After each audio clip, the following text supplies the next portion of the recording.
administration is preparing to sign an agreement with the World Health Organization that would allow it to dictate the United States response during our next pandemic, should we have one.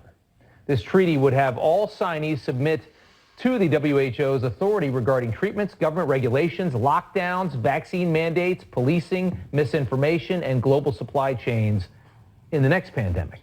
The WHO in charge of all that.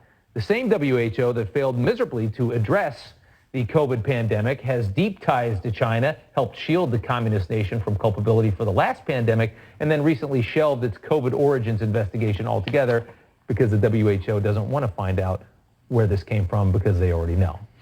By our laws here in the U.S., you need 2/3 of the Senate to ratify any treaty like this. We don't expect that to happen. So technically the agreement will be non-binding. But if Biden decides to sign an executive order tying us to the WHO, we could potentially be stuck playing by their rules until somebody sues to block it in the courts. Joining us now is Dick Morris to talk more about this. It's astonishing that the White House is even thinking of something like this with everything we know about the failures of the WHO over the last couple of years. Yes, it certainly is, but it amounts to a medical dictatorship in the event of discovery of an additional COVID pandemic. The WHO can tell doctors what to prescribe and what not to prescribe, what's to lock down and not lock down, school closures, mask requirements, all that would be determined by the WHO. And even crazier, the WHO can decide what is a pandemic. So, for example, a lot of people on the commission want racism and climate change to be defined as pandemics. There you go.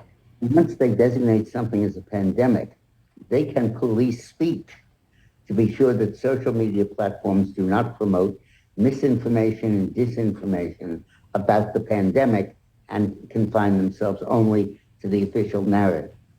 But I think you're a little optimistic there, Rob. I think this is going to go into effect on signature because Biden is signing it as an executive agreement. The executive agreement does not require Senate ratification. There's a provision in the accord that says if Senate ratification should be required, then in any case, the accord will take effect upon signature, even in advance of ratification. But this thing is happening.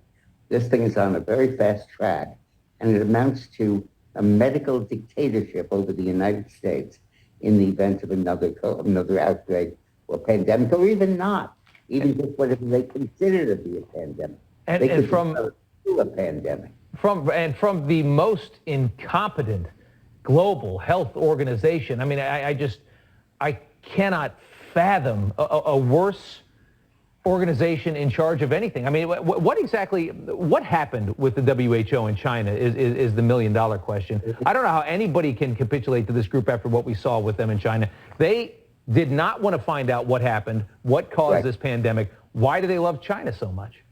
Yeah, well, part of it is that China gives them money, and they originally commissioned a study to find out where it came from, and the study led to China. And then WHO intervened and blocked the publication of the report and issued a second mandate for another report. That report has come back with the same conclusion. And now WHO quietly let it be known that they are no longer pursuing the investigation because China won't give them access. But you know how Friedrich Hayek, in his wonderful Road to Serfdom, says one specialist like Fauci can make the whole world a dictatorship by insisting that his view control everything. And that's precisely what is happening here. And you know what? This is the first instance on television that this has been covered. And it's been covered. And it's going to take effect on February 28th. We're signing the agreement. We'll see what happens. It's astonishing. It doesn't surprise me that much from this government, but anybody giving leverage to the WHO right now needs a lobotomy. Dick Morris, thank you so much. We do appreciate it. Lobotomy might be a pandemic. Be careful.